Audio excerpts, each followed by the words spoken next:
Well, Mayuresh Joshi as well, fund manager of Angel Broking, now joins in to talk to us about the markets. Mayuresh, I'm going to go straight into stocks. We saw earnings from Tata Motors. There's some disappointment. The stock is expected to see a flat to slightly lower start.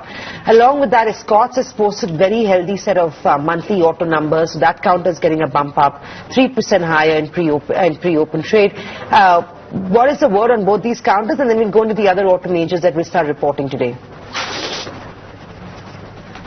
Good morning, Samina. Again, largely I think what numbers Tata Motors has posted has been disappointing, to say the least. And again, expectations in terms of how the recovery will play out. Yes, you might have some news in terms of what can happen in terms of China duty cuts. And again, that needs to be closely monitored. But largely, again, I think looking at their capex and the kind of cash flows that still will remain extremely muted and soft.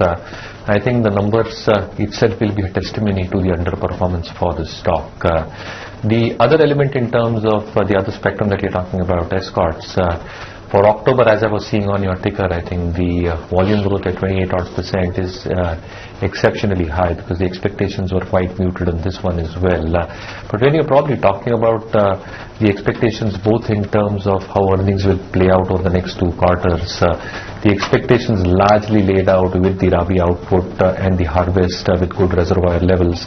I think the demand, specifically in terms of its Atom range of tractors and the Paddy range of tractors, which are compact tractors, I think if they're able to do the units of 250 to 300 odd every month, I think that's a substantial addition. In terms of the construction equipment business, which comprises 13-14% of their top line, I think you might see green shoots happening in terms of infrastructure spending, which already has been front-loaded.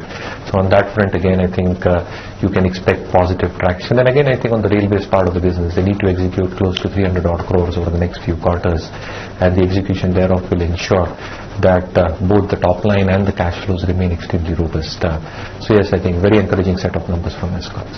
Right, that's the call coming on Escorts. The stock is up over 2%, 3% now in pre-open trade. Anything else, Mayuresh, from the auto pack that you would look to buying? Maruti is one laggard in trade, but apart from that, anything? Bajaj Auto, TVS, Ashok Leyland, any of these counters that you're acquiring in your portfolio? Mayuresh, what are you expecting from HPCL? The numbers from BPCL were a huge disappointment, but we do have, of course, on the flip side, crude that's down 11% in the month of October. Keeping both those factors in mind, what are you doing with HPCL or the OMC pack, really?